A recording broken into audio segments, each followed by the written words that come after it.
यंदाच्या सिंहस्थ कुंभमेळ्यात प्रमुख आकर्षण असलेल्या रामकालपथ प्रकल्पाला आता सुरुवात झालेली आहे। पहिल्या टप्प्यात श्री काळाराम मंदिराच्या रंगरंगोटीचं काम जे आहे ते सुरू झाल्याचं आपल्याला पाहायला मिळतंय। आपण सध्या काळाराम मंदिराच्या परिसरात आहोत आणि या ठिकाणी जर बघितलं तर काळाराम मंदिराच्या ज्या रंगरंगोटीचं डागडुजीचं काम जे आहे ते आता प्रत्यक्षात सुरू झालेलं आहे। त्याचबरोबर काळाराम मंदिर परिसरातील जो परिसर आहे त्या परिसरात देखील आता सुशोभीकरणाचं काम जे आहे ते सुरू झालेलं आहे।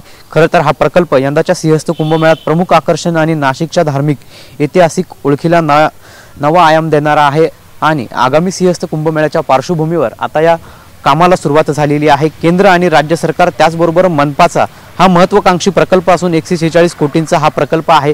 पहिल्या टप्प्यात 65 कोटींच्या निधीतून रामकुंड, गोदावरी घाट परिसर, काळाराम मंदिर आणि त्याचबरोबर अन्य जे काही ऐतिहासिक मंदिर आहेत त्यांच्या रंगरंगोटीचे आणि सुशोभीकरणाचे काम सुरू झाले आहे।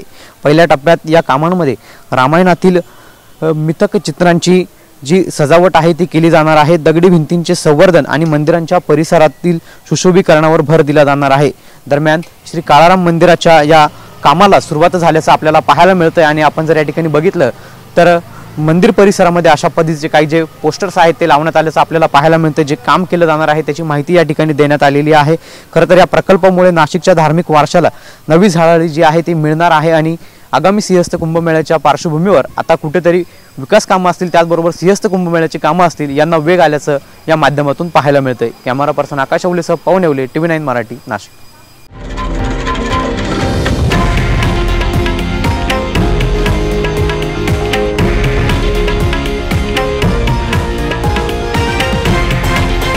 हे आहे देशातील नंबर 1 न्यूज नेटवर्क आणि आपण पाहत आहात TV9 मराठी, एकमेव।